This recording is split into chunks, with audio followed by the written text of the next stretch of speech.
Hello, everyone. Welcome in. Welcome in. Happy Sunday. How are we doing? How are we doing? I want to know. And if you don't want to tell me, totally fine. Keep your secrets. But I do love it when you share with me. Who do we got? Hi, Billy. Billy, welcome in. And hi, Vader. Thank you for the check in. And hello to anyone else that's here. Hi, Bull. And hello to anyone else that's here that maybe just hasn't made themselves known yet. I hope you guys had the most beautiful weekend.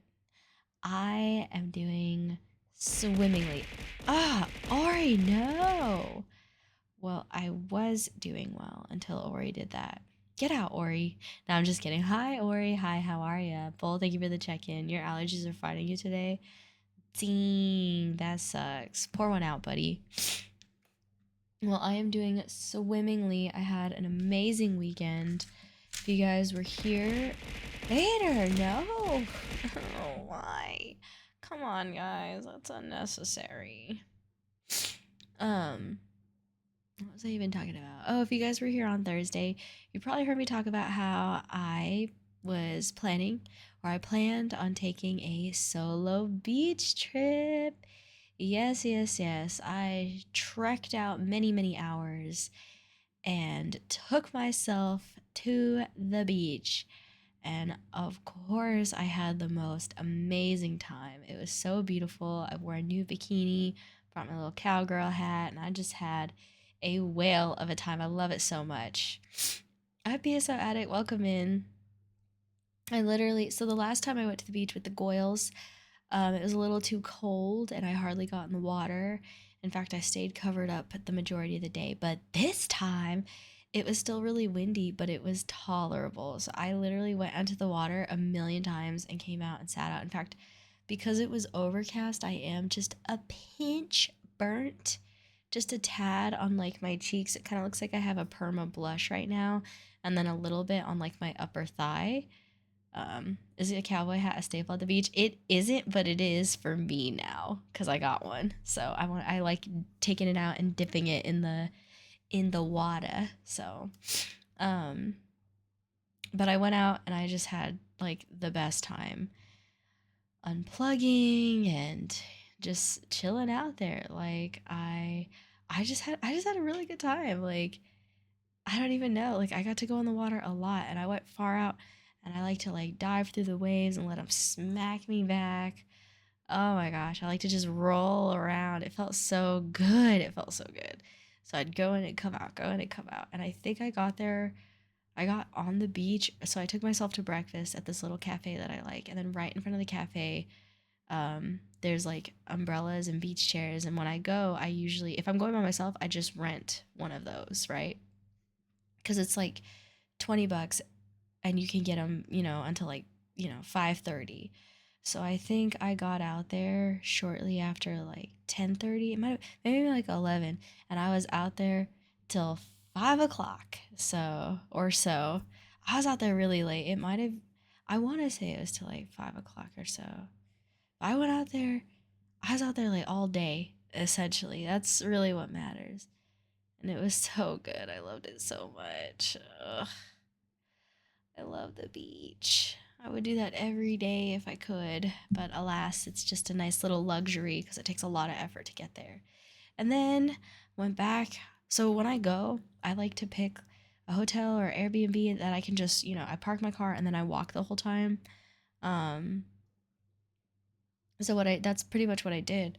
I walked to the cafe and the beach, and I walked back to the room, got all cleaned up, and then I walked back out. And let me tell you about something kind of like magical that happened for me. I'm gonna put it on. I guess I put it on my F it list. Not my bucket list. Like F it as in like I just don't care. I'm just gonna try it out and do it.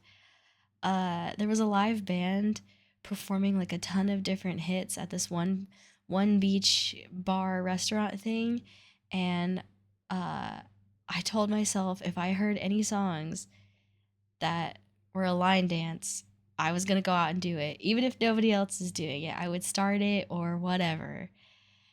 And I told myself I was gonna do it, and literally the first song that they introed with was Country Girl by Luke Bryan. And I was like, oh God, like I told myself I was gonna do it, and I got myself out there and I started that line dance.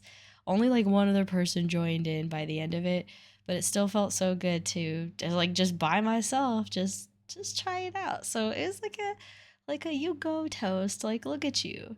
So if you were somewhere and you saw a little lady in a red dress in her flip-flops dancing on her own, that was me.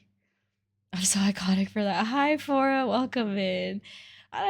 Thank you. I'm glad you think it's iconic and not cringe, because I'm not going to lie, at the end of it, I was like, ugh, I feel just a tiny bit like cringing on myself. I don't hope I didn't look too like, I don't know. I got a little in my head about it at the end, but I, for the most part, I felt really, really good. And hi, Yerp. Welcome in. Hello, dearest toast. I hope you had a wonderful time this weekend. I was thinking about you yesterday. Thank you, Europe. That's sweet. And thank you for the check-in. Hi, and hello, Fora. I haven't seen you in a minute. You owned it. Proud of you. Thanks, guys. It felt pretty good. I did feel really good. A little cringe, but for the most part, really good about it. So, yeah, it's just something I wanted to try, right? Hi, Andrew. Thank you for the check-in. I will talk about something that might be a little triggering and a little personal, or a little hard to hear. So it's in regards to I guess the like the bad drink that I had a week ago. I thought about having like a drink while I was out there, but I just like after I took a sip, I was like, you know what? I actually don't want to do this, because I felt like a rush of like paranoia. And hi, Squirrel. Thank you for the resub. Happy 33 months. I'm so happy you're here. Oh, thank you for still being in my den. Sorry to cut off the story. I was still gonna protect you, Squirrel. I felt a little bit of paranoia, so I felt a little sad that someone's taking that from me, but that's okay. That's okay, right? Like I'll process it in my own time, and drinking isn't everything. So I had myself a pretty sober weekend, and I just had a good time, guys. That's the moral of the story. If you're by yourself as well, yeah. Yeah, so that is the tea, guys. I had a really great weekend. I tried something completely different by doing something by myself, you know, something new, and I enjoyed. I got a million steps in. My feet and my ankles kind of hurt a little bit today, cuz I definitely walked a crap ton in my flip-flops, and they're the Reefs, so they're comfortable, but they're not like built for walking. So that was the only like crappy thing. But still, my cup is full. I feel ready for this week. I definitely probably swallowed more salt water than I would have liked, but that's okay. So I have a little bit of a sore throat, but I'm in really good spirits. I just felt good. I felt in my body, like you did that. So that is the tea. Hi, Loco. Thank you for the check-in. Welcome in. So today, guys, we are going to be starting a new book. I completely understand. I'm sorry that even went through your head. Yeah, you gotta, what do you call it? You gotta name it to tame it, right? Gotta feel to heal. So, okay, so today we're going to be reading or starting this book called The Stationery Shop, a novel by Marjan Kamali. Wall Street Journal describes it as a powerful love story. And let me go ahead and start getting set up while I kind of tell you guys about it. I don't really know what it's about, aside from it being a romance novel. I don't really use AI for a lot. However, I did talk to Claude, the AI, and I asked it, hey, my favorite 3 books are like The Girl You Left Behind, Me Before You, and like I think I picked another, what do you call it? Another.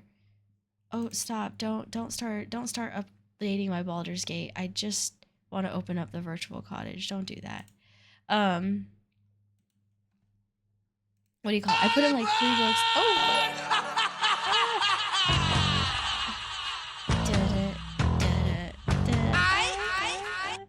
Yerp, thank you so much for the resub and all aboard the hype train. Juju, 20 months. Thank you so much for still being here. You are so welcome in my den, buddy. I'm so proud. I'm so happy that you're still here. I'm proud of our friendship, right? Thank you, my lovely mod. You wish you had your kind of confidence. You will. Okay, so I put in Claude. I gave it 3 books that I really, really like. I told it I like the writing style of Jojo Moyes and Taylor Jenkins Reid. And I said, give me 10 romance novels that are sold at Barnes and Noble with a rating of how much I will like them out of, with a rating of how much I'll like them, and take out all the fake dating tropes, because I hate that. And this one, I just finished The Light That We Lost by Jill Santopolo or Santanolo or something like that. I just finished that one, which I'll tell you guys about at the end of this. I finished that one and it was so good. That one got like a 9.7 and the Stationery Shop got a 10 out of 10. So and I ended up really liking The Light That We Lost. I loved it. It made me sad. It made me feel a lot. So I'm hoping that with this one being a 10 out of 10, I do feel a lot, but I'm trying not to hype it up too much. But according to Claude, this one should be the one that I like the most. So we're gonna see, right? As always, I'll read a few chapters, and then, we'll wrap up the stream and we'll talk. Well, I'll read one chapter and then we'll talk. In total, I'll read 3. If I feel like that goes too quick, then I'll add a 4th, but that's the tea, yo. Also, coconut Dr. Pepper. Coconut Dr. Pepper, y'all. It's limited edition. It came out last year, and I've been looking for it this entire time, and I haven't been able to find it. I've been looking for it for a year. I didn't get it last year, and I've been looking for it for over a year because I didn't know that it was limited edition, and they finally put it back on the freaking shelves, and I have it, and it's so delicious. And I'm not a big soda gal, right? I gave it up for Lent, but I'm treating myself to 1 to 2 sodas a week, and this soda is freaking incredible. It's so good. Highly recommend.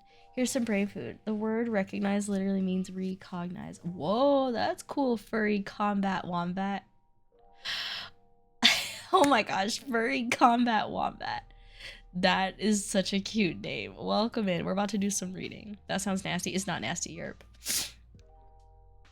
And my weekend went well, and thank you so much for being here. And I hope you have a wonderful night, yerp. I'll see you again soon. Bye, buddy. Okay, so we're about to start reading.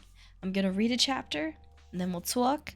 Then I'll read another chapter, and we'll talk. And I'll read one more chapter, and we'll talk again. So, yeah, if you say something, it's not because I'm ignoring you. It's simply because I'm getting it going. Let me know how this sounds. I can't hear what you guys hear. Is this too loud? Is this good? Can't confirm. It's really good. It is so good, Loco. Let's see. What are we feeling? Maybe some birds? Oh, no. Not the birds. How about some wind? And some snow.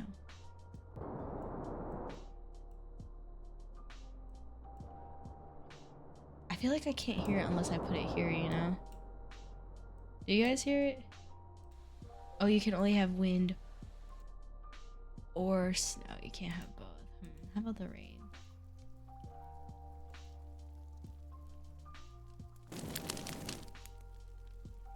Can you guys hear that? I don't hear it, but if you guys hear it, that's all that matters to me. If it's too loud, let me know and I will readjust. But here we go, y'all. Let's get it going. I'm not gonna read the back of this or the little description because I actually don't want to spoil it for myself at all.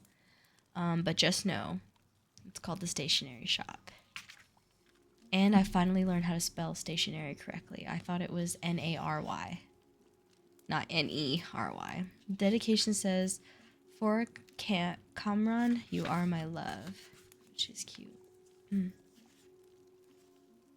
And then it has a quote in the front that says, "They slipped briskly into an intimacy from which they never recover," which is by F. Scott Fitzgerald, This Side of Paradise. And the other one is, "There is nothing new in this world except the history you do not know," which comes from Harry Truman. Let me get my book out too. Alright, here we go. Part 1. Chapter 1, 2013, The Center. "I made an appointment to see him." She said it as if she were seeing the dentist, or a therapist, or the pushy refrigerator salesman who had promised her and Walter a lifetime guarantee of cold milk, and crisp vegetables, and unspoiled cheese, if only they would buy this brand new model. Walter dried the dishes, his gaze on the kitchen towel, and its print of a yellow chick holding an umbrella. He didn't argue. Walter Archer's penchant for logic, his ability to let reason trump all, was a testament to Roya's own good judgment. Or hadn't she married a man who was reasonable and, my goodness, unbelievably understanding?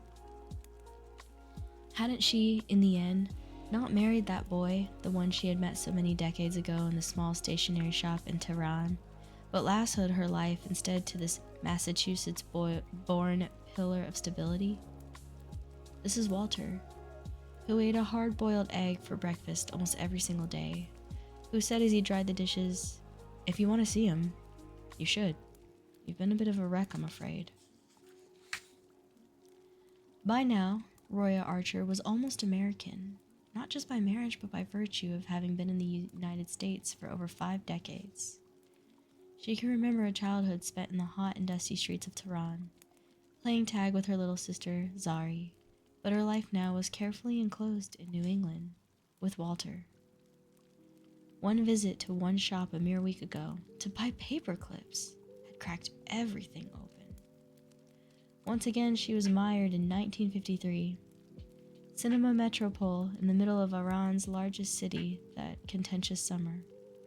The red circular sofa in the lobby, over which a chandelier's crystals glistened like corpulent tears. Smoke from cigarettes floated in wisps. Up the stairs and into the movie theater he had led her, and there, on the screen, stars with foreign names caressed each other. The sky was lavender and layered with shades of purple, so varied they seemed impossible. He had asked her to marry him near the jasmine-soaked bushes. His voice cracked when he said her name. They had exchanged countless love letters and planned their union, but in the end, nothing. Life had pulled out from under her everything that they had planned. No worries. Roya's mother had always said that our fate is written on our foreheads when we're born. It can't be seen, can't be read, but it's there in invisible ink all right, and life follows that fate, no matter what. She had squished that boy out of her mind for decades. She had a life to build, a country to get to know, Walter, a child to raise. That Tehran boy could very well be squeezed to the absolute bottom of the bucket, like a rag, useless and worn out, and pressed so far down into the depths that after a while, he was almost forgotten. But now, she could finally ask him why he had left her there in the middle of the square. Walter maneuvered the car into the slippery spot narrowed by snowbanks. When they jerked to a stop, Roya couldn't open the car door. Somehow, during their long drive together, they'd become locked in. He came around and opened the car door because he was Walter, because he had been raised by a mother, Alice, kind, sweet, smelled of potato salad, who had taught him how to treat a lady, because he was 77 and couldn't comprehend why young men today didn't handle their wives like fragile glass. He helped Roya out of the car and made sure her knitted scarf protected her nose and mouth against the wind. Together they walked carefully across the parking lot and up the steps of the gray building of the Duxton Senior Center. A burst of overheated air greeted them in the lobby. A young woman, about 30, her blonde hair in a bun, sat behind a desk. A plastic badge with the name Claire was pinned to her chest. Flyers tacked onto a bulletin board behind her desk exclaimed "Movie Night" and "Bavarian Lunch," all with exclamation marks, even as the edges of the flyers furled, even as crumpled people in wheelchairs inched their way across the linoleum floor, and others pushing walkers steadied themselves so as to not fall. "Hi there, joining us for Friday lunch today?" Claire's voice was loud. Walter opened his mouth to say something. "Hello, he won't," Roya quickly said. "My husband is going to try the famous faux lobster roll at the Dandelion Deli. I looked it up on the Yelp. So rare to find lobster rolls served in the middle of winter, don't you think? Even if it's fake." She was rambling. She was trying so hard not to be nervous. It was given 5 stars. "That deli?" The receptionist looked surprised. "Their lobster roll," Roya mumbled. Walter sighed. He held up 5 fingers to indicate to Claire that his wife believed in the 5 stars. "Oh, okay, lobster," Claire nodded. She pronounced it lobster. "Have to trust those Yelp reviews." "Go on then," Roya said gently to her husband. She raised herself on her toes to kiss Walter's freshly shaven cheek. The crepey skin, his Irish Spring soap scent. She wanted to reassure him. "Rightio," Walter nodded. "You got it. Off I go then." But he didn't move. She squeezed his hand, the familiar soft grip of her life. "Don't let her get into too much trouble now," Walter finally said to the receptionist. His voice was strained. A blast of cold air filled the lobby when Walter walked out the double doors and descended into the icy parking lot. Roya stood uneasily in front of the desk. She was suddenly overwhelmed by the smell of ammonia and some kind of stew. Beef? Definitely beef with onions. The heat, cranked up to compensate for the New England cold, made the stew smell overpowering. She couldn't believe she had actually come here. The radiators hissed, wheelchairs squeaked. It all suddenly felt like a terrible mistake. "And how may I help you?" Claire asked. A gold cross hung around her neck. She looked at Roya with a strange expression, as though she knew her. "I made an appointment to see someone," Roya said. "One of your assisted living patients." "Ah, you mean a resident. Great. And who may that be?" "Mr. Bahman Aslan." The words came out of Roya's mouth slowly, like rings of smoke, visible and real. It had been years since she said his full name out loud. The cross on Claire's neck glinted under the fluorescent lights. Walter would be out of the parking lot by now. Claire got up and came around the desk to face Roya. She gently took both of Roya's hands in hers. "It is so nice to finally meet you, Mrs. Archer. I'm Claire Becker, the assistant administrator at the Duxton Center. Thank you for coming. I've heard so very much about you. It means a lot to me that you are here." So she wasn't the receptionist. She was an administrator. How did Claire Becker know Roya's name? It must have been in the appointment book. She had made an appointment after all. But why did this woman act like she knew her? And how had she heard so much about her? "Please come," Claire said softly. "I'll take you right to him." This time she didn't add the obligatory exclamation mark that seemed necessary for covering up misery around here. Roya followed Claire down a corridor and into a large hall furnished with a long table and plastic folding chairs arranged on either side.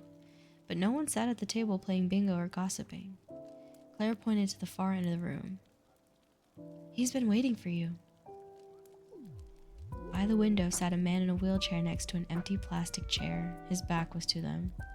Roya couldn't see his face. Claire started to approach him, but then she stopped. She cocked her head and took in Roya from head to toe as if measuring her potential for safety, for harm, for drama. Claire fidgeted with her necklace. "Is there anything I can get you? Water? Tea? Coffee?" "Oh, I'm fine. Thank you for asking." "Are you sure?" "You are kind to ask, but no." Now it was Claire's turn to linger. By God, no one wanted to leave Roya alone with this resident. For crying out loud, as if she, a small woman in her 70s, held any kind of power over him or anyone else anymore. As if she, Roya Archer, could torch the place down with her presence, create a blast just by being there. "I am good," she said. She learned to say that from Americans. "I'm good, I'm fine, it's all okay, okie dokie, easy peasy Americanisms." She knew how to do it. Her heart pounded, but she looked steadily at Claire. Claire lowered her head and finally turned and walked out. The click-click of her heels as she left the room matched Roya's extra loud heartbeat. She could still follow Claire and leave this smelly place, catch up to Walter before he finished his lunch, go home, climb into bed, and pretend never to have made this strange miscalculation. It wasn't too late. She imagined Walter hunched over his ginger beer and lobster roll, alone at that deli. Poor thing. But no, she'd come here to finally find out. One foot in front of the other. That was how you did it. She forced herself toward the wheelchair by the window. Her heels didn't click. She had on her trusty gray thick-soled shoes. Walter had insisted that she wear snow boots, but she had refused.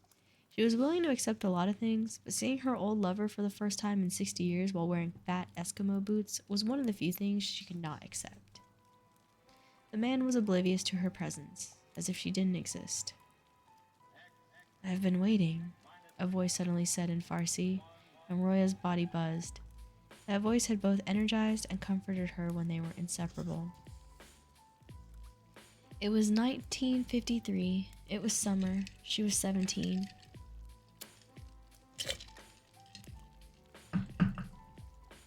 New England melted away, and the cold outside and the false heat inside evaporated, and Roy's legs were tanned and toned, and they were standing, she and he, by the barricades, leaning onto the splintered wood, screaming at the top of their lungs. The crowd billowed. The sun burned her scalp. 2 long braids ended at her breast. Her Peter Pan collar was soaked in sweat. All around them, people pumped their fists and cried as one. Anticipation. The knowing of something new and better about to arrive. The certainty that she would be his in a free, democratic Iran. It was all theirs. They had owned a future and a fate, engaged in a country on the verge of a bold beginning. She had loved him with the force of a blast.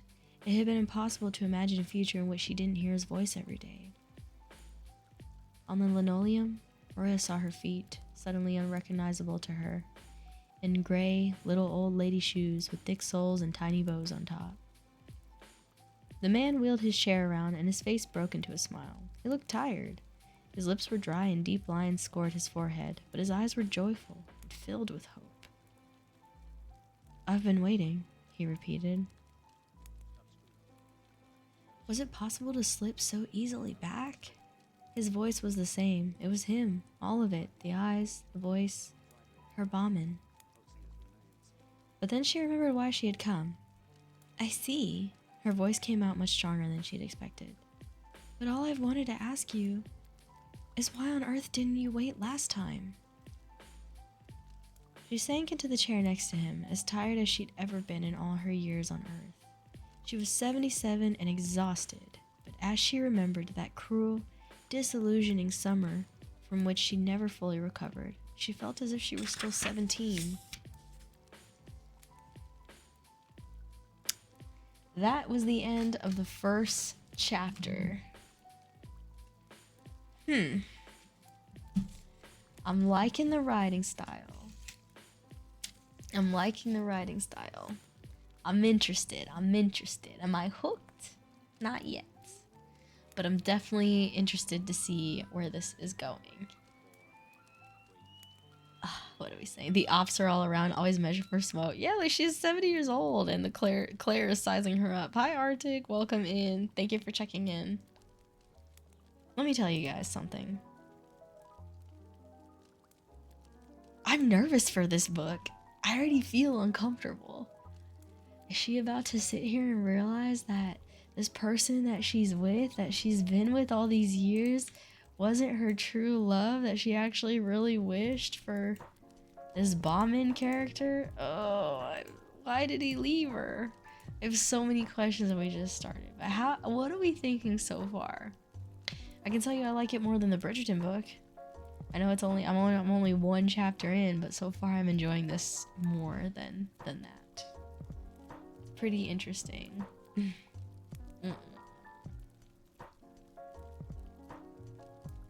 That's the impression I got. It was the lobster. I want to try the lobster roll, he says. So that was the impression I got. Yeah, right?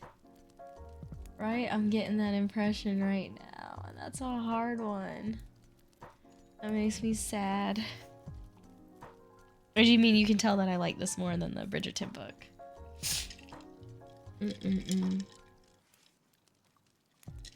I'm trying not to like, you know, like when you know how a book's gonna end, or you kind of can see the something, the play, the plot, if you will, of what's to come, but you're still excited to be surprised. That's how I feel right now. We're about to find out what kind of things were going on. I see this might be interesting. It might be. I've not read a book that takes place and stuff like that. Nah, the first one, I just assume you like this more anyway. Oh, gotcha. I've never read a book that takes place like in New England and, you know, bounces back between New England and Iran. So we're seeing that she had this guy from her past life, her homeland, that she had this great love with, evidently, to where they were engaged, and then he left her hanging, and then she's married to like this sweet New England man. You know, I'm curious what's going on. They're really old. And it doesn't sound like Walter's a bad guy. In the last letter from your lover, right, we learned that the person that she was married to was like a real piece of shit, you know? And her old love was someone that she really, really loved. So it was really sweet to her. So now we're gonna see kind of a different vibe. Kind of a different vibe. Alright. Let's go ahead and keep reading and see what is next. I already peeked at the date, right? So what did this say? What did it say for the first chapter? Like 2013, 2003? If she were an anime, she'd be isekai'd back in time to change things. Yeah, probably, right? That's how it goes. So part 1, so we're in 2013, but I already see that chapter 2. Where did you go? Chapter 2 is bouncing back to 1953. So let's get it. Chapter 2, 1953. The boy who would change the world. Just read. I would like it, Baba said at breakfast as they ate fresh naan with feta cheese and homemade sour cherry jam. For you girls to be the next Madame Curies of this world. I would like that, or even writers. He smiled at Roya. Like that American woman, Helen Keller? I'm not deaf, Baba, Roya said. She's not blind, Baba, Zari said. What does that have to do with anything? Maman motioned for both her daughters to eat faster. Oops. Hold on, that should have been... What does that have to do with anything? Maman motioned for both her daughters to eat faster. You have to be both deaf and blind to be Helen Keller. Zari beamed, proud of her knowledge of American heroines. And mute. Don't forget mute, Roya mumbled. I didn't mean that part. Baba put down his tea glasses. I meant the genius part. I meant the writing 11 books part. That's the part I meant.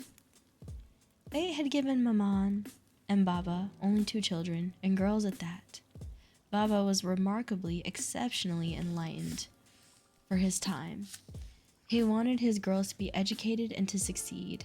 Education was his religion, and democracy his dream. As high school students, Roya and Zari were on track to get the best education a girl could get in 1953 Iran. The country was rapidly changing, opening up. They had a democratically elected prime minister, Mohammad Mossadegh. They also had a king, the Shah, who continued the advocacy for the rights of women that his father, Reza Shah, had begun. The Shah's certainly a servant to the damn British when it comes to giving away our oil, Baba always said. But yes, he did help with women. I'll give you that. Scorn and judgment from more traditional family members accompanied Baba and Maman's enlightened views. How could they, aunts in the kitchen whisper-shouted at Maman, allow their teenage girls to walk everywhere without chaperones? Maman became an expert at laughing it off. She had dropped the hijab as soon as Reza Shah enforced a no-veil policy for women back in the 1930s. She welcomed reforms for the emancipation of women, even as her more religious relatives cringed at the Farangi foreign-embracing ways. Maman and Baba sent their 2 daughters to the best girls' high school in Tehran. Every morning as Maman brewed their tea, Roya and Zari got ready for the day. Roya simply washed her face and braided her thick, dark hair into 2 long plaits. But Zari dabbed a little color on her lips and proudly puffed into place the waves she created by pinning sections of the hair with newspaper scraps every night. As her younger sister preened and primped, Roya looked at her own reflection in the mirror. Over the last year, Roya had changed a lot. Her face had lost some of its baby fat and her cheekbones were more prominent. Her skin, which had sometimes broken out with pimples, had cleared up. Her long black hair was naturally wavy, and she could have let it cascade over her shoulders as Zari so often recommended. But Roya still braided her hair. It kept her feeling more like herself, especially since the rest of her had changed so much physically. She was still petite, but much more curvy and big-breasted, or as Zari said, developed these days. Zari nudged Roya aside and took up all the space in front of the mirror. She patted her hair and pouted. This hairstyle makes me look like Sophia Loren. No? What could Roya do but say yes? She buttoned her own long-sleeved cotton blouse, slipped on her uniform of Ormac fabric, and pulled up the dreaded knee socks. Roya had to admit that even she wanted to wear ankle socks, American socks, as the girls called out. The headmistress punished girls who wore short socks. Roya hadn't worked up the courage to walk into school, head held high, with tiny socks on her feet. He's our only hope. Baba stuffed his mouth with bread and feta cheese at breakfast. Prime Minister Masagde nationalized our oil so we could be rid of the chokehold of AIOC. AIOC, the Anglo-Iranian Oil Company, was Baba's nemesis. For the first time in decades, Iranians can feel in control of their own natural resources instead of being taken advantage of by imperialist countries. The Prime Minister is the only one who can stand up to the foreign powers. We'll be a full democracy in no time with Masagde leading us. Now, if you girls study history and chemistry and mathematics, you can join the best professional class this great nation has ever known. Can you believe it?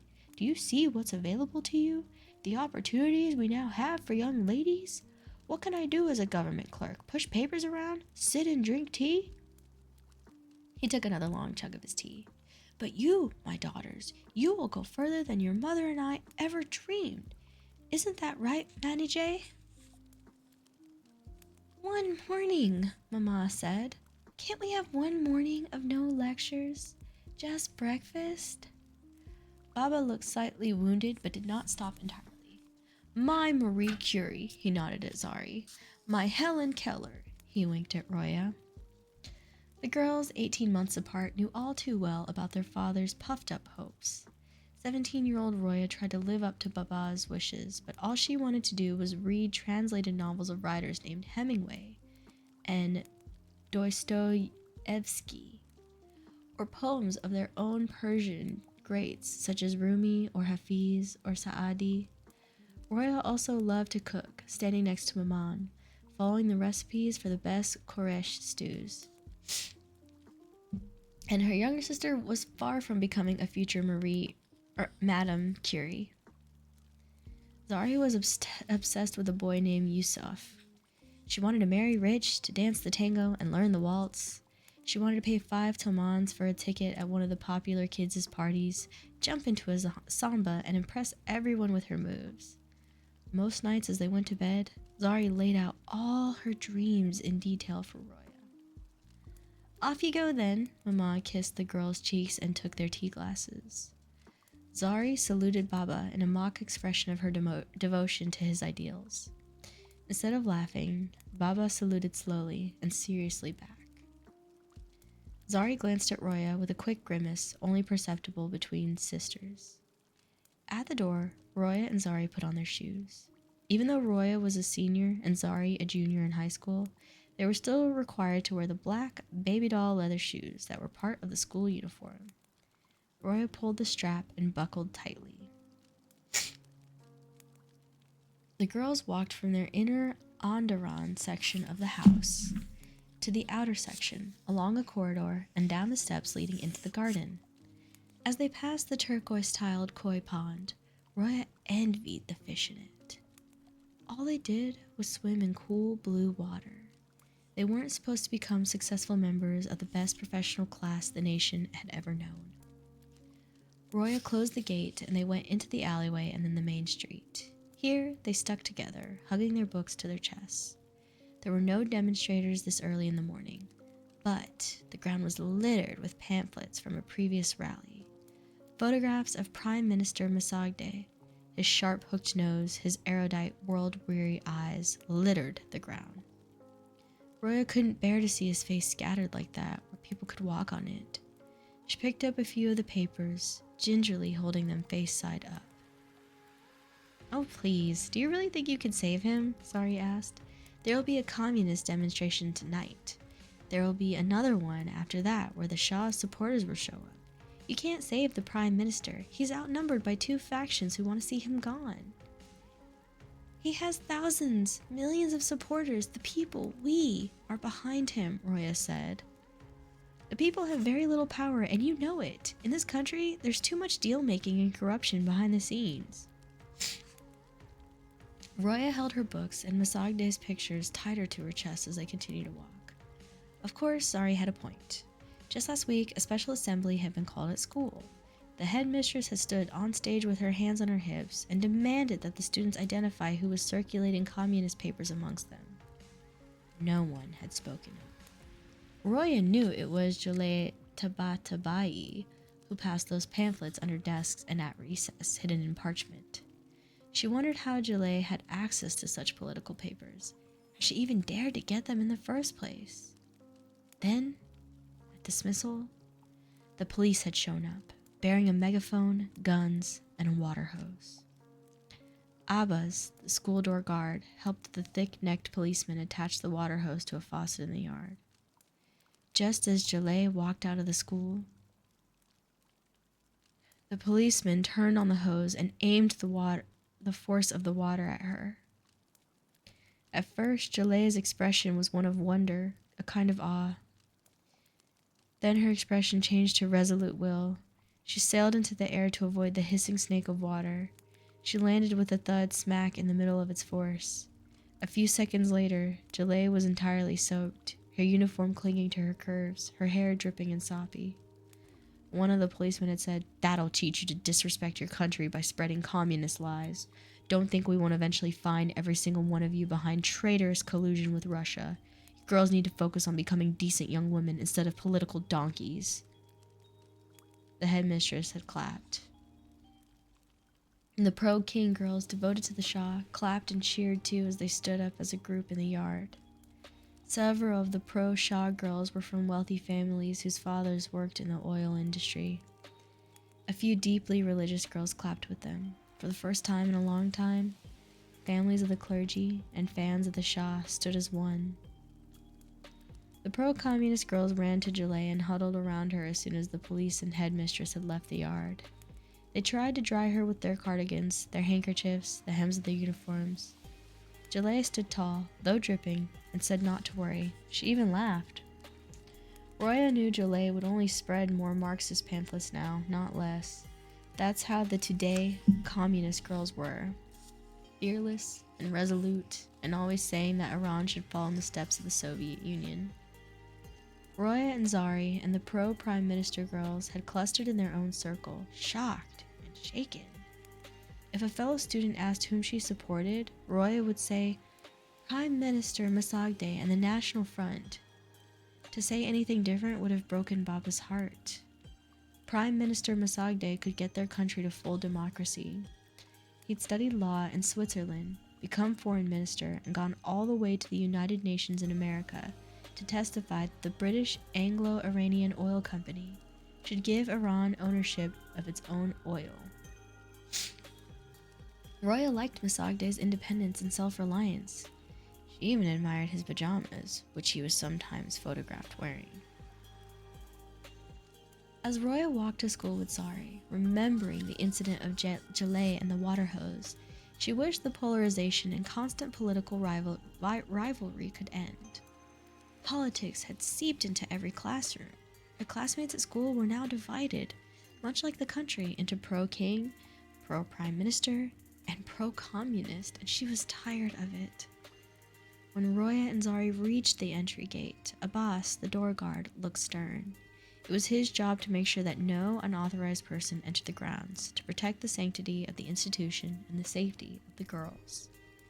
It was not part of his job description to open the slit in the crotch of his pants and flash his dong tied up in a neat pink ribbon, but he was known for occasionally doing just that. Zari stiffened as Abbas opened the gate and smiled. Once they were past him out of earshot, she whispered, "He showed me his dudul again last week." Was it tied in a ribbon? Roya asked. As ever. How do men even walk with that thing hanging there? It has to hurt. It's so big. I'm surprised they don't all have permanent rashes down there. Well, you've only seen the doormans. Yes. Zari seemed to reflect on this for a minute. Did you tell the headmistress?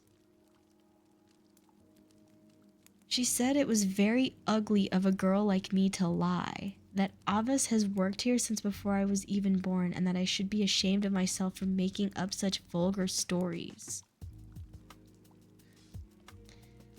I see, her usual response then. Yup, Zari sighed. Boys had no trouble finding their way from their own schools to the girls' school to linger by the gates at dismissal time. A boss shouted and shooed them away. You sons of dogs, he yelled. Leave these girls alone. You'll burn in hell. Roya ignored the boys who followed them home, but Zari made sure the good-looking ones saw her twirl her thick, dark hair, especially if Yusuf was in the mix. Some days, the boys appeared at every street corner, around every bend. Slick, sly, clever boys who winked and whistled and flirted. Handsome, smart boys with charming smiles. Quiet, shy boys who sneaked an occasional glance at them, then read in one caught. Roya got used to them the way one gets used to annoying flies, which meant she never got used to them. Roya's favorite place in all of Tehran was the stationery shop. It was on the corner of Churchill Street and Hafiz Avenue, opposite the Russian embassy and right across from the street at her school. Roya loved running her fingers over tablets of smooth pages in that shop. She loved the boxes of pencils that smelled like lead and promised knowledge.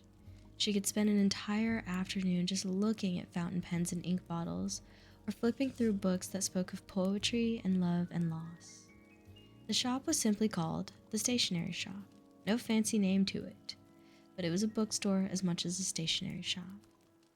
As the political divisions deepened that winter and hot-headed people engaged in debates and demonstrations all over the streets, it was the perfect retreat of quiet and learning. It was a sanctuary of calm, never overlit, never loud. One particularly windy day in January, when Roya wanted to escape the communist demonstration gathering momentum in the street, she slipped into the shop. She just wanted to read some poetry. Roomy today? Mr. Fakhri asked from behind the counter. He was a calm, kind man in his 50s, with salt and pepper hair, a bushy mustache, and round wire spectacles. Mr. Fakhri's shoes were always freshly polished. He had owned the shop for as long as Roya could remember, and he was an expert on books. He kept the shelves stocked with Persian classics and poetry, and translations of literature from all over the world. Yes, please. Roya had come here so often that Mr. Fakhri knew her reading taste well. He knew that Roya loved ancient Persian poetry, but couldn't stand some of the modern short stories. He knew that she would spend the very last of her allowance on a brand new tablet of paper, and that her favorite stationery products were those imported from Germany, because they were the most colorful and modern. Knew that she could not only read every word of the ancient poets, but that in silence, every now and then, she scribbled words of her own on the tablets she bought from him. Mr. Fakhri knew all these things, and it was his non-judgmental calm that led her into his shop, as much as the piles of pristine books and pencils and paper tablets. Here you go. The roomy poetry book he handed her was printed on shiny new paper and had a dark green cover with gold lettering. Some of his best between those covers. Make sure you find yourself a quiet spot and don't let anyone disturb you. He takes some concentrating if you really want to get to the truth of him. Roya nodded and was reaching into her purse when the bell above the door chimed. The door burst open, letting in shouts from the streets and a huge gust of wind. The pages of Rumi ruffled in her hand. A boy her age entered the store in a hurry. He had on a white collared shirt and dark pants. His hair was a thick black mop, his cheeks red from the wind. He He walked in whistling a tune that was wistful and filled with longing. It was unlike anything she had heard and completely out of place with his stride and confident look. Mr. Fockery jumped to attention and moved fast. He dove behind the counter, grabbed a pile of papers, bundled them with string, and handed them over to the boy as though he'd been waiting for this special guest all day. The boy stopped whistling, dug into his pockets, and paid. It was a quick, urgent, wordless transaction. The boy was almost out the door when he turned. She thought he'd say thank you to Mr. Fockery, but he looked right at her. His eyes were joyful and filled with hope. "I am fortunate to meet you," he said. Then he strode out of the store and into the wind. Mr. Fockery and Roya stood silently as the store settled back into normal after the effect of the boy's presence, as though they had ridden in a hot air balloon that was now only landing and deflating. "Who was that?" Roya asked, feeling for no reason at all charged. It was disorienting and confusing to have this excitement surge through her from the boy's brief visit. "That, my dear girl," Mr. Fockery said, "is Baman Aslan." A look of concern crossed his face. He drummed his fingers on the counter. "That is the boy who wants to change the world." Roya carefully placed her Rumi book into her satchel. She stared at the doorway. She felt infected, as though she had witnessed something overpowering and surprising, but also deeply personal. Something of the inevitable beat of hope and life and energy. She said goodbye to Mr. Fockery in a daze. For days she looked for him on the streets. Snot-nosed Hussein followed them to and fro. It annoyed her so much. Bold and loud Cyrus insisted on opening doors for her and Zari. Yusuf stole a few glances at Zari as they crossed the street, and then pretended that he was actually concentrating on the lamppost. It seemed everywhere they went, the students from the boys' schools filled the streets. The boys participated in the different demonstrations in groups. But the boy, who had burst into the stationery shop and made the world move a little faster, a little more briskly, with a lot more vigor, even if just for a few minutes, was nowhere to be seen. Roya went to school and back with Zari every day, ate her mother's Koresh stews, and listened to Baba tell them all about Prime Minister Masagde's plans. He was going to make their country independent of foreign influence once and for all, so no one could steal their oil again. He would thrust them into a future of democracy.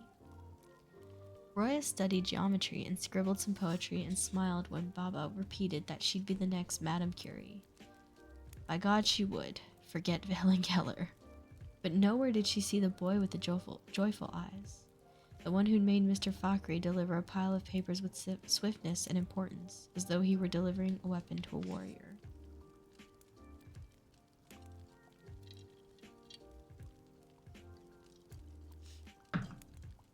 In the stationery shop the following week, Roya picked up a metal pencil sharpener and ran her thumb against the tiny ridges on its sides. Again, the wind blew pages of the piled books askew when the door exploded open, and in he strode. This time, he stopped whistling as soon as he saw her. He seemed a little less sure of himself and more shy. "Rumi," he said to Mr. Fockery, but glanced quickly at her side as he said it. His dark mop of hair was combed carefully to the side. His white collared shirt was ironed. His eyes sparkled, and he smiled politely. With the same speed and desire to please, Mr. Fockery retrieved a copy of the very book that he'd given to Roya the week before. He cleared his throat. "Here you go, Marjan." This time, Bauman thanked Mr. Fockery, bowed slightly to Roya, then strode back into the street. "What is his rush? Where is he going? What's so important?" she said once she'd gathered her wits. She would show Mr. Fockery that this boy did not render her speechless. "I told you, Roya Khanam, the boy wants to change the world. That requires a rush." Mr. Fockery picked up a rag and dusted his countertop. "It requires vigilance." He stopped rubbing the surface of the counter. "It requires..." He looked pointedly at her. Severe caution. Roya sniffed. She put down the sharpener. She straightened her back. I don't know how he intends on changing the world. He walks too fast. He's not very polite. He whistles for no reason. He barely spoke to you the other time he came in here last Tuesday. He acts like he's so important. His hair is funny. I'm not quite sure how a boy like that will change the world. Severe. Mr. Fockery put both hands on the counter and leaned toward her. Caution. She had been warned. A few more times she saw Baman in that shop. Each time he came right after school on a Tuesday, as though he knew she'd be there. Each time, Roya pretended to be busy browsing through books, or examining new stationery, or looking anywhere but at him. Each time, of course, she couldn't help but steal a glance at him, until the 5th Tuesday, where she couldn't bear the silence between them any longer. She pretended that she had a poetry question and addressed it to Mr. Fockery, who for some reason didn't respond, so it had to be answered by the boy. The boy who would change the world managed to say, fire, in the answer to her question about which word in the stanza she just quoted from one of Saadi's ancient poems. Her face grew hot. Fire, the boy repeated. Of course he was right. That was the word that came next in the Saadi stanza. He said it with such surety that Roya half hoped he'd be wrong and half wanted to sit and talk to him for hours. But she had to go. Her sister was waiting. Zari was extra moody when Roya met her across the street. She'd gone deaf listening to all the political demonstrators. She complained while her sister lingered over pencils and books in that godforsaken shop. She said she needed to go home and lie down with a hot water bottle because she had excruciating menstrual cramps and was starving to death. She'd been waiting so long, and that Roya needed to learn to respect other people's time, maybe for a change. Roya listened to Zari grumble all the way home, but she kept looking around wondering when, if ever, she'd see that boy anywhere in the stationery shop. 2013. Roya rested her head against the glass of the car window and watched New England pass by, stoic in its iciness. She wanted to focus on Walter and how much they'd enjoy dinners together.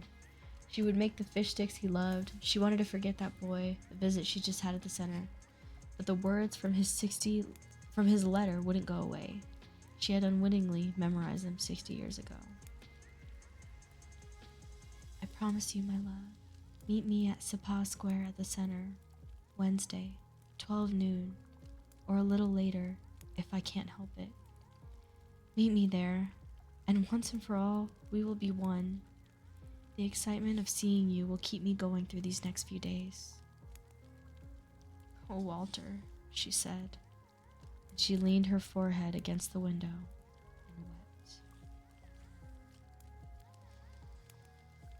and wept. Very interesting.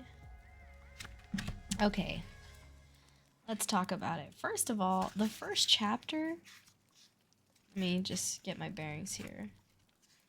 The first chapter was like, I don't know, 4 or 5 pages, right? This one was kind of hearty. It felt maybe like a couple more pages longer. There was a lot of content in this last chapter. Give us your thoughts. Okay, first of all, that security guard, what's his name? Aslan? What the hell's his name? Abbas? He's gotta go. That's disgusting. That is so gross that he's showing his dingling to the girls. Like, fuck, screw that. That's so nasty. That was terrible. I was getting pissed off reading that. Next, the headmistress has to go for not believing the girls. If multiple girls are reporting this, then, time to get a new guy, right? I love hearing about the home life with the dad. I'm a sucker for good parental figures. So this dad seems so wildly proud of his daughters, so believing in their capabilities. And I feel like a lot of times when I read stories that jump back to the past, it's always the what do you call it? You took it as she knew, but she didn't care. Yeah, that's disgusting too, bull. Like, that's even worse, right? what do you call it? Uh, I feel like when I read stories about fathers with their daughters in the past, it's always that they just don't really care about their daughters or they don't see them as capable, right? Or that they're almost angry that they only had girls. But this father seems to have a lot of love for his daughters and he believes, in their brains and he wants them to go and seek better for themselves. I love that. I'm here for it. As for the politics of it all, I did not know that this book was about that kind of stuff, like politics. I didn't choose. I like I said, I gave it to Claude, and Claude just gave me a list of 10 books. It didn't really even give me descriptions. It just said like 10 out of 10. Here's the name and title. Cool. And that's just That's how I went off buying these. So I didn't buy this because of like the political climate that's happening right now or anything like that. So, um, I'm finding, and I didn't even read the back of this or the little description. I try not to because I don't want anything spoiled for me, I guess, or I don't want to like be able to piece it together. I literally go into bookstores, pick it up, look at the title. I might read like one or two words inside one of the chapters or on the back, and then I put it away or I take it with me. But this one, I just gave the Barnes and Noble clerk, like I put in the order for pickup for 3 books, and then I just bought them as I was there. So I'm finding out in real time what this book is about with you guys. What else can I say? I'm really curious why this guy is so important, right? What's Baman's deal? What is he doing? What has he got himself involved in? She judges books by the cover. I absolutely do. Um, it was a little hard to read about the policeman coming in and hosing them with water. That kind of stirred up some feelings in me that I didn't really like, but you know, like I said, I'm here reading it in real time with you guys. Let's see. It looks like Roya and Zari don't really get a lot of interaction with young boys. They get interactions with men, right? Like older men from the stationery shop and the security guard and then their dad. But as far as like boys their age, it looks like they keep them pretty segregated since they go to an all-girls school and the boys go to the boys' school. And we now know why it's called the stationery shop, because that's where she's at and that's where she meets this guy. So that's nice too. It's cool to see familiar names come up, like Helen Keller and Hemingway. Like, oh, cool. Like, I know these people, That's kind of neat. Um, Clearly, whatever Baman said to Roya has struck a big nerve with her since she's sitting there crying after their meeting. So I feel a little bad for Walter, right? Feel a little sad for him. Like, what could this person have said to you? I would hate that for her to be looking at her life with like regret, but I would also hate for Walter to feel like, man, like I gave this lady my life. That kind of makes me sad too. So, but I am hooked. I'm really enjoying it so far. What about you guys? Let's hear if you have any thoughts you want to share. You don't have to, but I do love it when you guys tell me. Also, Pink Wonderland, thank you so much for the follow if you're still here. Welcome to the Honey Squad. You've made my day so much sweeter. On Sundays we read, and I hope you are enjoying it. It's not that I'm ignoring anybody here, it's simply that I like to read a chapter and then we talk. So that way I can stay, we can all stay immersed in the book. Thanks for being with me for 50 years, but bye. Yeah, I know, right? I don't think she's gonna leave him, but it makes me sad. I will say this, guys. If this is a little triggering for you to hear about, given everything that's going on in the world, you know, I totally get it. I wish I could tell you that I knew what was coming so I could give you proper warnings, but for now on, before I start reading, I will always put out the disclaimer like, hey, this book contains some unsettling themes. I'm finding it out in real time just like you are, so proceed with caution. And if at any point you need to exit, feel free to do so. Hi, Bayo. Welcome in. We have started reading The Stationery Shop. I'm 2 chapters in, about to start our final chapter of the night, and I'm liking it so far. I would say I'm hooked. It's all good, but it happens. I know you didn't mean to. Thank you, Loco. I appreciate that. I do feel a little bad. I feel like I have. Ah, Bayo, thank you so much for the resub 6 months. Hey, we're halfway to a year. Woo, a big sub. You are so welcome in my den. I'm so glad you're still here, and I will continue to protect you, Bayo. What do you call it? I'm on one hand, I'm like, I do have some, responsibility to like look up what's in these books, but on the other hand, I do want to be surprised about what's coming. So we'll just proceed with caution, guys. Like I said, if at any point you have to leave, no hard feelings, and I am here for you in any way. And I'm just sorry for what could potentially come. So far, we've seen a little bit of like what do you call it? Kind of some how do I say this? A little bit of it, they talked about indecent exposure, and it's talked about like the political stuff. So just keep in mind some more that could come up.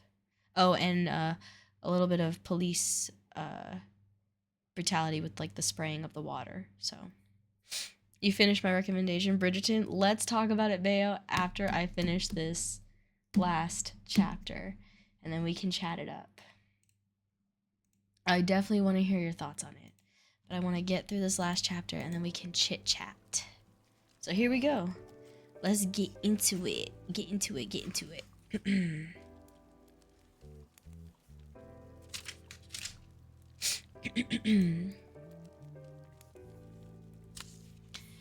Chapter 3, 1953. Love, how it tangles. Look at love, how it tangles with the one fallen in love.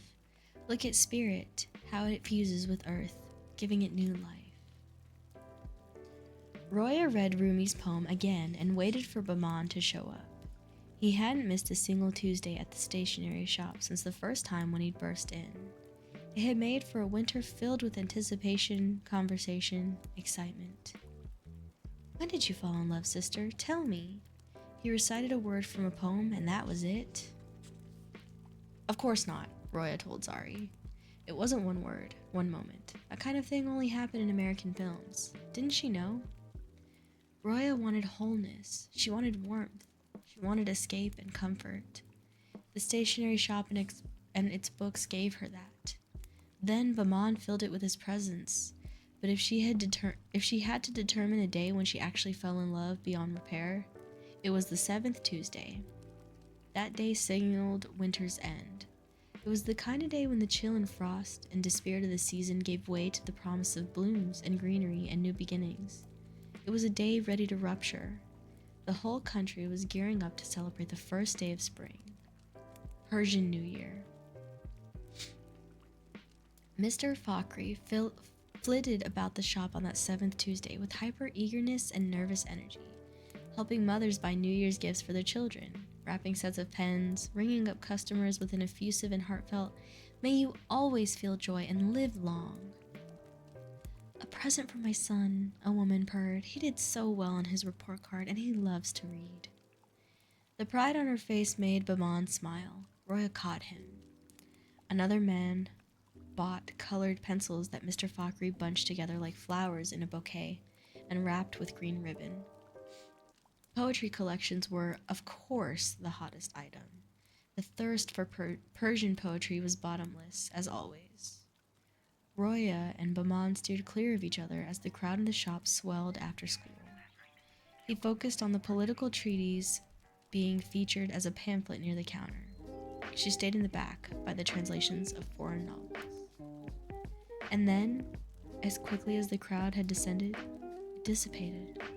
Books bought, presents selected, advice gotten, the customers scattered, and then they were, the two of them, engrossed in their own private browsing, but of course each aware of the other, feeling nothing if not the presence of each other. Mr. Fakhri closed his cash register with a loud clang. My goodness, they're all shopping lots for Nowruz these days. Did all the children in this town get such good report cards to deserve so many presents for the new year? Roya and Baman remained quiet in their safe parts of the shop. Now then, Mr. Fakhri looked around as if he were speaking to a huge audience. Shopkeeper can't complain about the sales, but I should get this cash to the bank. Neither Roya nor Brahman moved. I was thinking of stepping out. Might have to close the shop. I'll be here, Brahman said quietly.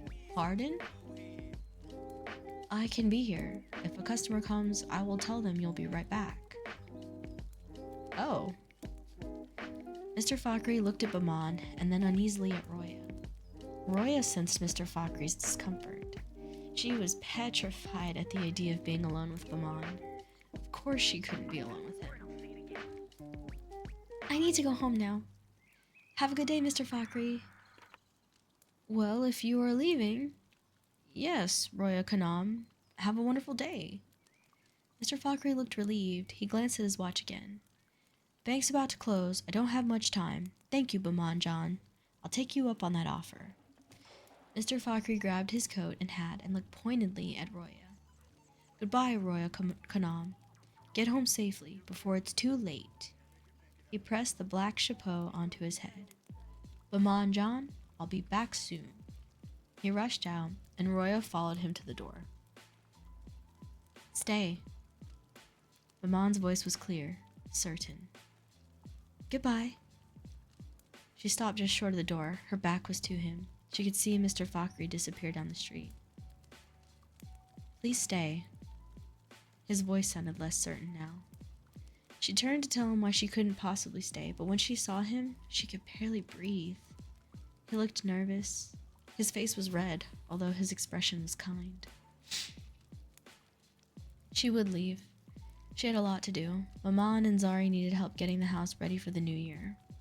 All that spring cleaning, lots of dusting, endless beating of carpets, vinegar washing of the windows. There was no possible way she could stay here alone with this boy.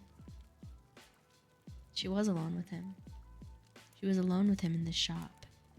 And suddenly, the sanctuary held the possibility of absolutely changing everything. What's your favorite book? He asked quickly. I don't have one. Oh, it's just that I assume you love to read. I do. I mean, I don't just have one. Too many. He grinned and his face, still red, opened up a little. Mr. Fakri tells me you want to change the world. She walked toward him, aware of jumping off a cliff, surprised that she was putting one foot in front of the other. She stopped when she was just an arm's length away. His khaki pants, the flop of hair on his head, the continued redness of his face blared. Oh, I don't know about that. Baman looked down at the floor. But you're siyasi, political, no?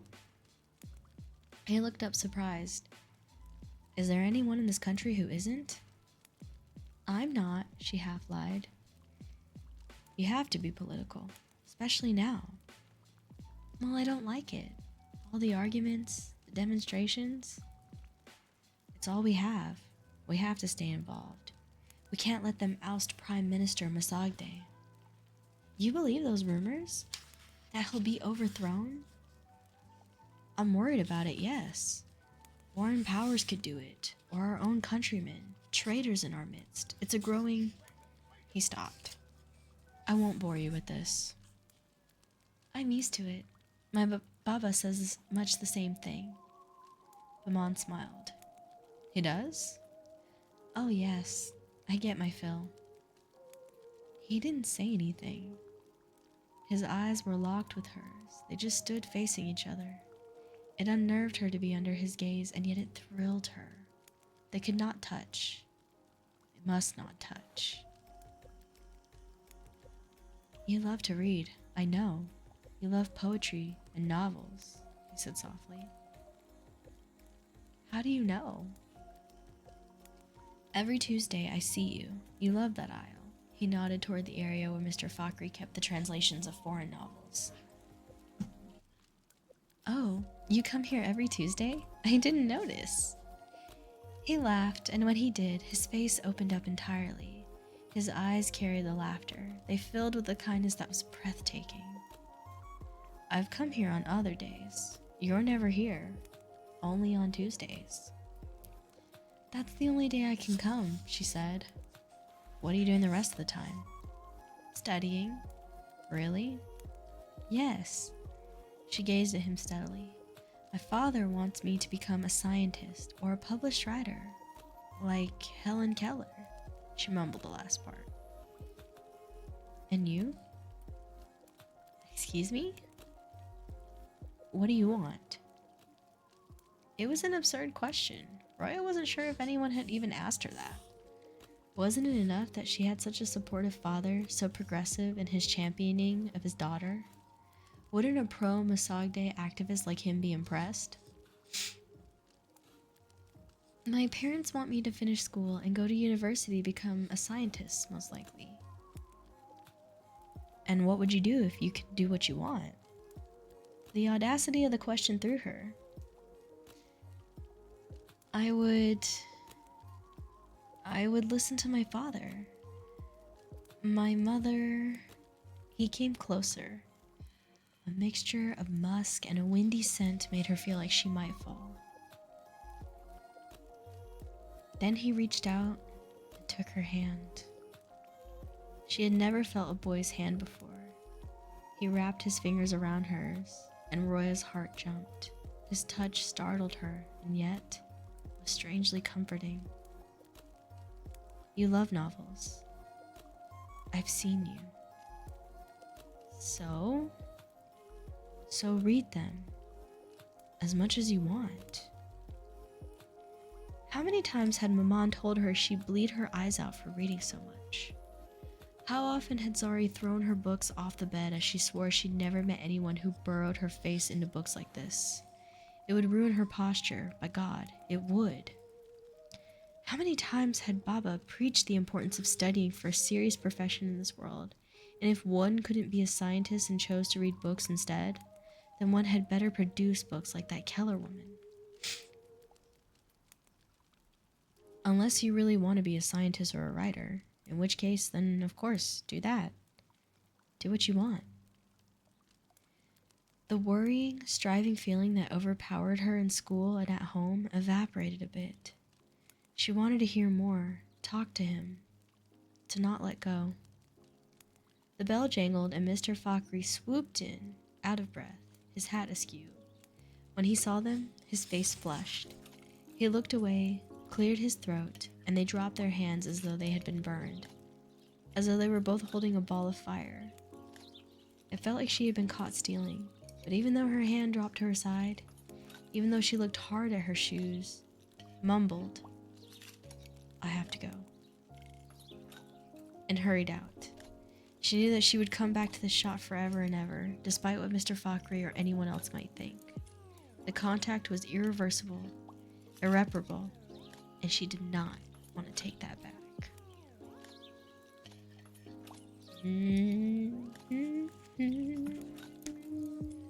I liked that. I liked that a lot. Just taking a little sneaky peek to see how many chapters there are without reading the books.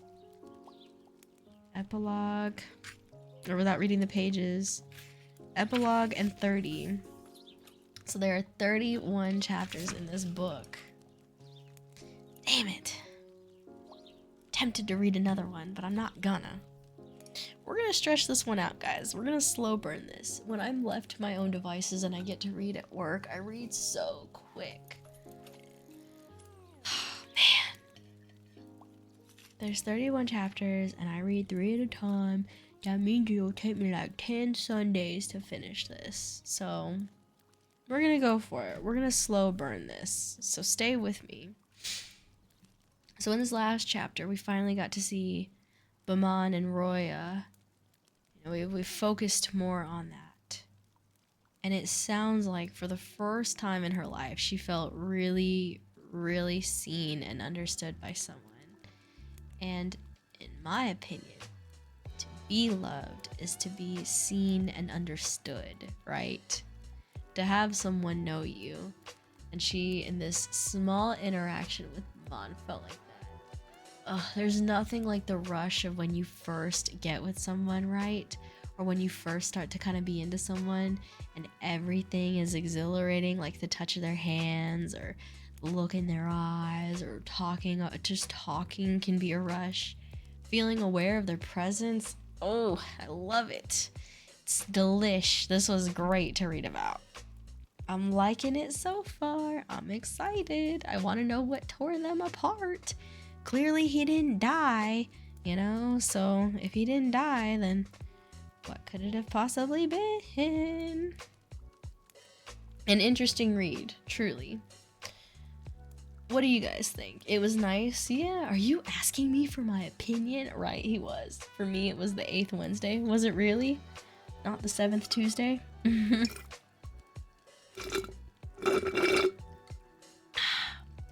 I like that. I like that quite a bit. I can tell I'm gonna really enjoy this book. I hope it makes me cry. I'm glad the AI didn't steer you wrong. Me too! So far, the AI is 2 for 2. So, hopefully on this last one, right? Hopefully on this last one, I like it. This book is a national bestseller, allegedly. So, you know, I'm looking forward to reading it. Giving it my full thing. Let's see. I wonder how Mr. Fakri is going to address the fact that he saw them holding hands real quick. Is he gonna be like, "What are you doing? You son of a," you know, or if he's gonna be like kind of cool about it, you know? I am curious about that. Bayo, tell me what you thought of the book without being so harsh, because it'll make me cry. Just kidding. We're all entitled to our own opinions, but I did really, really love it. I'm a national bestseller. That's funny. Okay, so I've started uploading my VODs. I've been getting really lazy about it, but I've been uploading them, right, on the thing, on YouTube. And I do have a playlist dedicated, what do you call it? I have a playlist dedicated to these reading streams. And from here on out, when I do the description, I'm going to make sure I put the title, and I'm going to put what chapters I read. So I'll make sure that I put chapters 1 through 3 in this, because I realize that that's an important thing that I should do. The book did not appeal to me the way that it did for you. Well, that doesn't surprise me, Bayo, because I feel like you and I feel things or experience things very differently, not in a good or bad way. I also feel like maybe, you know, it's very, you know, maybe if you don't like romance books like that, then perhaps it's not your thing. During the first 2 chapters, I was like, is this just a retelling of Cinderella? Yeah, it is. And as I read it, like, yeah, it is. It is. It is. It is, but it isn't. It is, but it isn't, right? Because she ends up joining his home as a maid, and that's so different from Cinderella. That don't happen, you know? So it's funny when you watch the show, right? They made the lead lady, she's Asian, right? So back in the thing, we had homework, no homework, and I will tell us about the workbook. So back in the day, right, for these Bridgerton books, it takes place in London, where everybody is like, you know, white, typically. But in the Netflix retelling, right, they obviously wanted to put some diversity in the cast. So they made the leading lady Asian. Well, there's only like 4 Asian people in that show. So it's really funny when Benedict is like trying to find her, and he's looking at people, and it's like, he's looking at people whose skin tone are very obviously not hers, and it's like, come on, Benedict. Like, you and the or like blue-eyed women, like, you know this ain't her. Come on now. Ain't no mask gonna you know, ain't no removing of a mask gonna change somebody's skin and eye color. So it's just funny watching the show. Like, Benedict, stop playing around. There's only like 4 or 5 Asian people in the town. So, man doesn't see race, stand-up guy. Yeah. Well, more detailed retelling. And as I read, I was like, how would I write this? I was like, I'd probably make the reverse Cinderella and make the guy drop a cuff. Like, ooh, that's cute, Bayo. I would read that. So the book that I just got done reading at work is called let me get the author's actual name, because I don't want to mess this up again. Okay, it's called The Light We Lost by Jill Santopolo. And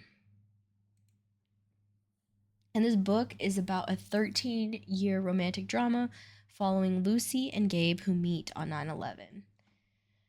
If you don't know what that is, 9/11 is when the two planes in the United States were hijacked. Well, I think it was like three planes, but the two planes specifically were hijacked and crashed into the World Trade Center, crumbling them. Countless of people lost their lives. People in the in the buildings, even some of them opted to just jump out, and yeah. So but in this book, Lucy and Gabe meet on 9/11 at a college. They're in New York, and in the distance, they can see New York City and they see the Twin Towers, or where they used to be. And they meet and they find comfort in each other on that day. They even kiss on that day, and they both feel like really guilty. Like, how are we having this nice moment when something so tragic in the world is happening, right? Cool. Super sad. And then they get back to his room, and this guy, one of his roommates, comes out and is like, "Hey, Stephanie's calling you." And she's like, "Oh, who's Stephanie?" And he's like, "Oh, it's my ex-girlfriend." So he goes and he talks to Stephanie, and he comes back out and he goes, "Hey, Stephanie and I are getting back together. She had an uncle in the World Trade Center, and I just need to be there for her." Even though they just kissed and it like rocked both their worlds, right? And Lucy's like, "Okay." Like, I get it, you know? And he's like, "I just want you to know, like, today meant a lot to me, and this meant a lot. Like, thank you for being here." Cool. So after that, they don't see each other very much around college. And then on her graduation day, she sees him again with Stephanie, and she has thought about him every day since. And he kind of like looks like he might have been thinking about her, but she doesn't really know it. Then they go their separate ways. Then they go on, and eventually they meet up again as adults at a bar on her birthday. And he buys them around. He buys her and her friends a round of drinks, and she comes up to him, and it's her birthday, right? And she walks up to him. They start talking. They're all loosey goosey, and he's like, "I'm gonna kiss you," and they kiss, and boom, fireworks all over again. Amazing. And she goes home with him, and they get it on, and it's awesome. Cool. Then they decide to date. They date and they talk about their dreams. He wants to be a photographer who, captures things that aren't necessarily beautiful but can show hope and all this other good stuff. And then, what do you call it? Lucy wants to be like a children's producer. I'm trying to like summarize it, but also like keep it brief, but also not undercut the detail. Anyways, these dreams, they're great. They both encourage each other. But then he's like, "Hey, I need to go overseas. I'm going to Iraq to photograph, some of the war." And she's like, "Okay." And he's like, "You should come with me." And she's like, "But my dream's not disposable." And he's like, "Okay." Like, it's a really painful breakup, but they break up, right? They have this great 14-month long romance, and they break up. They go their separate ways. Every now and then he talks to her, but mostly he doesn't. Then she meets this guy named Darren. Darren is great. He's a super nice guy, but all the while, she just feels like something is missing, right? The passion part. But he's sweet. He does these nice things. But there's a little bit of him that just doesn't understand her the way Gabe does. And it absolutely rocks her to her core. But she ends up marrying Darren, all the while still being into Gabe. Like, she just can't get over him, right? And every now and then Gabe pops back up in her life, and they meet or they talk and da da da da. Long story short, in the end, she's with Darren, and she done had kids with Darren, and they're married. And she kind of thinks that Darren might be cheating on her because he's been texting this girl named Linda. No last name. She tries to get into his phone, but I'm missing a lot, but just this is the gist. She tries to get into his phone, and he's changed the password, and she's like, "You know what? This guy's cheating on me. Like, we have kids together. How could he do this?" So then Gabe is like, "Hey, let's meet up," right? There's been a couple things that have happened, like his mom died, and he called Lucy to talk about it, so on and so forth. Things have happened, but he's like, "Hey, let's meet up. I'm back in the States." So they meet up. They bang it out. They do it because she's like, "My husband's cheating on me," and he's like, "Leave him." He's like, "Leave him and come be with me." And she's like, "How would we make it work?" And he's like, "We would figure it out. The kids." And she's like, "I don't think that I can separate my kids from their father, and he's not a bad guy. It's just different. Like, I love you and I love him. I love you guys differently." Well, she ends up getting it on with Gabe. And then when she comes home, Darren is like, "Hey, I bought the beach house that we met at 10 years ago. I've been texting this old realtor named Linda, and I bought you this house." And she just feels like the worst person in the world. So naturally, she bangs Darren that same night. And then, haha, In a sick twist of fate, boom, she's pregnant. And Gabe has gone back to Jerusalem where there's like an active war going on. And she's like, holy crap, like, who's the baby daddy? You know, and she just feels terrible because like Darren's not a bad guy. It's just a different kind of love, right? It's missing the passion and like the fiery element of it, but he was trying to get it back by buying her that house. Well, she's pregnant, she don't know who the daddy is, and boom, she gets a call in the middle of the night. Is this Lucy? And she's like, yeah. And they're like, hey, Gabe's been in an accident, he had a do not resuscitate, but he's plugged into life support, and you got to make the call on if we pull the plug. And she's like, hold up. Like, why did he list me? And he doesn't have his mom, and he felt like his mom was the only tether he had to the world. So when she died, he felt really terrible, right? So she's like, listen, Darren, I gotta go. I gotta go to Jerusalem, or Tel Aviv is where they ended up transporting him to. She's like, I gotta go out there and I need to see him. I can't, if I decide to pull the plug, like I can't just do that and him die around strangers. And her husband's pissed because there's been some things that have happened, but he knows who Gabe is to her or whatever, to some degree. And he's like, you want to go there? You're pregnant, like with our baby. What? Because she never told him that she slept with Gabe. And she's like, I'm not asking you, I'm telling you. So she flies out there, you know, she does a paternity test, and it turns out, yeah, it's Gabe's baby. And, you know, the doctor's like, hey, your friend is brain dead. This guy is, even if he is on life support, he ain't coming back. Think about what your loved one would want. Think about what he would want, what kind of life he'd want. And she's like, there's no chance of him getting better. And he's like, no, like, this guy is dead. And even on life support, like, you can still get sepsis and stuff like that and die. So she's like, you know what? Like, let's pull the plug after the paternity test, right? So they pull the plug and it kills her. So she writes this letter, you know, to their baby, being like, your father, your real father, is someone who I loved so much, and blah blah blah blah blah. So that is the story. That's how it ends. She was kind of wrestling with like, who am I gonna choose, Darren or Gabe? But in the end, the choice was made for her. She had no choice but to choose Darren. I always wonder, we don't get to read beyond like what happens. There is a sequel to the book that I'm thinking about getting, but at the same time, like, the first was so good. It pissed me off, but it was so good because it's like, you want to root for Darren, but there's just a couple things that are off. But you can't quite root for Gabe because she's with Darren, you know? And in the end, Gabe kind of chose his career, and they chose their careers, and da da da da. So it's all awful, but it just really shows the complexities of love and how love isn't always like so black and white. And that is why it was such a good book for me, because it was like, man, like, I really can't tell if I'm Team Gabe or Team Darren. In fact, I don't even think I'm Team Lucy. Like, like, it just filled me with a bunch of conflicting emotions. And that is the tea. If I hadn't been at work, I would have absolutely cried reading that book, but I was at work. So I think the next book is called like The Light We Found or The Light We Gained or something like that. So I'm going to have to look and really decide. I might ask Claude if he thinks I'll like it. And that is the tea. I also didn't like the blackmail part. I wouldn't have yielded to his blackmail. I also thought her giving up what she worked so hard to protect was out of character. It was. Someone who has that much willpower for the whole story was unlikely to yield to temptation like that. Maybe, but also like the love and feeling like this person could be her person, that kind of stuff will change a person. I also thought the stepmother needed more character development. Her hate was plain and unconvincing. Well, so I get her hate because like to have a bastard child is like a shame, you know, as like, how could you do that, you know? And to not cast it out, to actually raise it, you know? For a guy to have a child with his maid and actually keep it in the home, like, that is so huge no back then. It's embarrassing. Anyways, guys, that was the tea on the book that I read. I'm really enjoying the stationery shop. Let's get this stream wrapped up.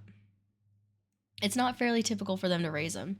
Usually they just pay them and send them off. They don't raise them in society because to be illegitimate is a big no-no, which is a big contention point in Hyacinth's book with Gareth St. Clair. Like, that's just not a thing. to raise a bastard. You send them away. The Lord has a mistress. They can't give them a title, but they can raise them. But they raise them in secret, or they pay them out and send them on their way. They don't usually raise them in their home. Like, usually if they have a mistress, she's elsewhere, not in the house. A fast stream? Yes, it was. It was. But we read the 3 chapters. I stuck true to my word.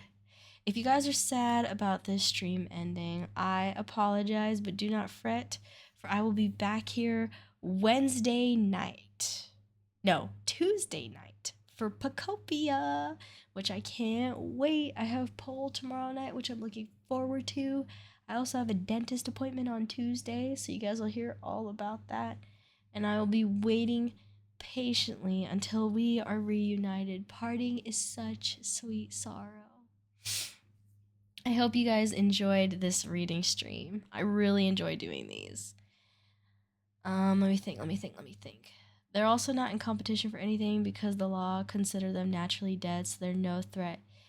That is true, but if they raise them in the house as nobility, then they have to give them a dowry, which takes away from the other legitimate children, from the other legitimate children. So that's why that's the other issue. She's like, oh, you're taking from my other daughters, and it's a shame that you're raising this bastard. Like, that's terrible. Always enjoy my streams. Thanks, Bull. Also, like, they get a cut of the will, too, which people don't like. But I hope you guys have a wonderful rest of your night and a wonderful rest of your week if I don't see you again. But I sure hope I do. Be ready for some big developments in Pacopia. I'm going to look up some layouts tomorrow so I can get ready, and I'm going to keep uploading my VODs. Good night and stay sweet, everyone. Bye, y'all. And I'm so glad you read that book, Bayo. I can't wait to hear. I'm like really surprised that you read it, but I'm also like honored that you did. So that made my whole night. All of you guys make my whole night. But I am pretty like, what do you call it? I'm pretty blown away that you read it, Bayo, and so quick. All right, I will see you guys very soon. Goodbye for now.